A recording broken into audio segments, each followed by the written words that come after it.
It is imperative that you do not give your students the answers. Let them give you the answers.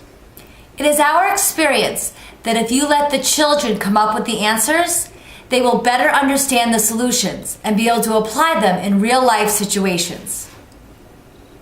Your job in this curriculum is to guide your students. You will give them leading questions and facilitate discussions.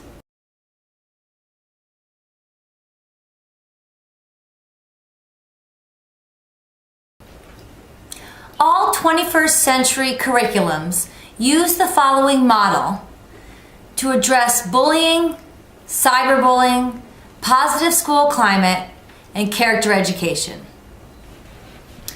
The 7 essential questions to this curriculum. 1. What are the exact behaviors that are considered bullying or cyberbullying? 2. How does bullying or cyberbullying affect someone? 3. Why do kids not stand up? 4.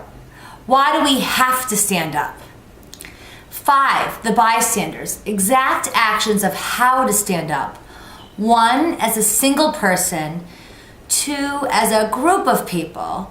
3. To ask a trusted adult. And 4. To report it anonymously. 6. The consequences. Are there personal consequences, legal consequences, or school consequences?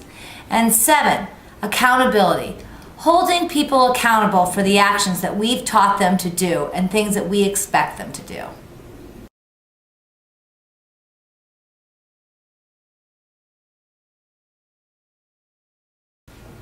Hi, welcome to the pre-lesson. The pre-lesson is the backbone to the 21st century student curriculum for bullying, cyberbullying, character education, positive learning environment, and positive climate. The idea of the pre-lesson is to identify the exact behaviors, words, actions, posts, and pictures that are either mean or nice.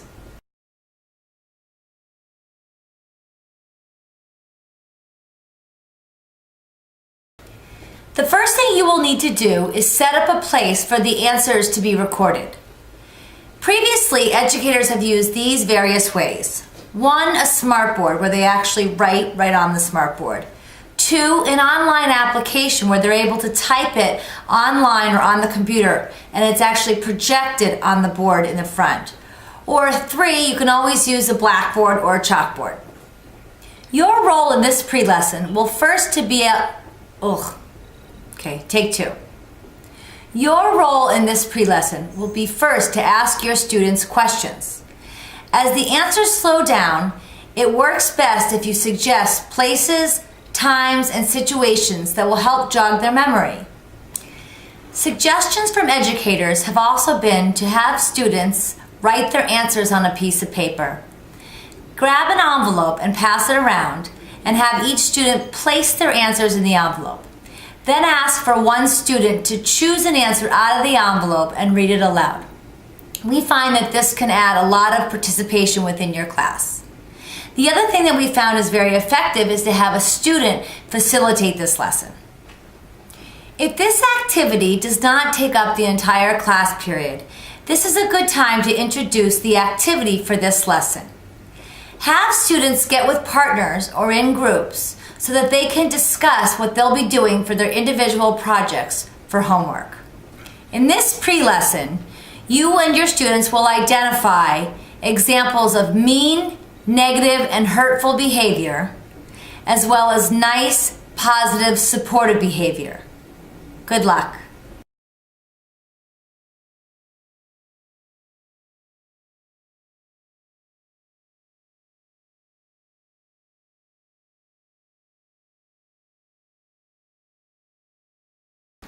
Hi, I hope you found the pre-lesson to be eye-opening, collaborative, and creative. Now that you and your students have identified and categorized words, actions, behaviors, posts, and pictures into the difference between mean and nice, you have now set the foundation for all of your character education plans for the future lessons. As a result of you being As a result of completing, take two. As a result of completing the pre-lesson task, you, the teacher, will be able to guide your students in conflict resolution using the 21st century teaching style.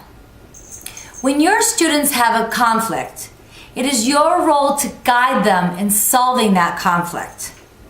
When you become aware of a situation, it's best to say to the person who's the perpetrator, "What you did, was that mean, hurtful, or negative? Or was that nice, positive, and supportive?" And let them answer. If you find that they say, "No, it wasn't mean, I was just kidding, it was just a joke," then continue to ask them, "But if you didn't mean it to be mean, was it nice, positive, or supportive?" Wait for them to answer. By doing this, you will soon show your students the difference between mean, negative, hurtful, and nice, positive, supportive, and they will be able to make their own decisions and solve their own conflicts and refrain from making conflicts and having fights from the beginning. This pre-lesson enables your students to 1, acknowledge their part in a conflict, 2, to take the wrong and make it a right, and 3, to understand the words and actions that they can use to support somebody who needs them.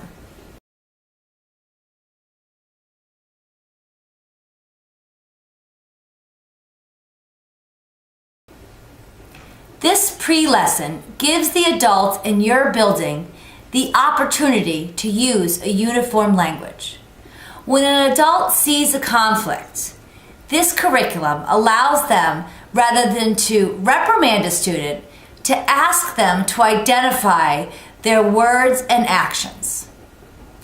As kids have the opportunity to identify their negative behaviors, this will enable them to think about and plan for the future and how they will act or react in future similar situations.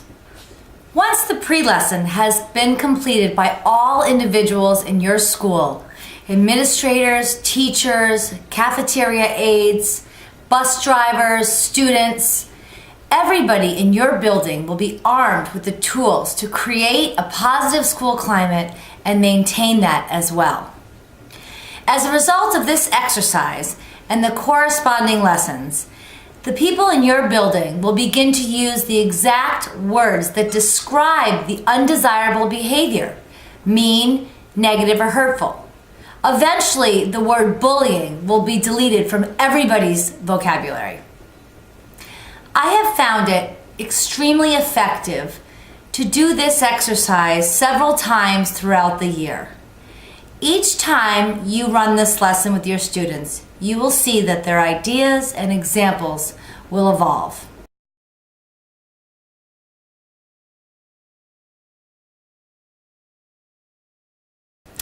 Attached are 3 assignments that will allow you to assess what your students have learned in this activity. The first 2 activities are simple, fun, and allow your kids to use a lot of creativity. The third assignment is a formal assessment that allows for core curriculum, reading, writing, and language. Students will read a real-life dilemma encountered by a student. Students will get into groups to discuss the situation, and then they will be asked to write an individual writing assignment. The goal is for kids to decide what they would do in a similar situation. We have provided a rubric to guide your students in the writing requirements expected in this assignment.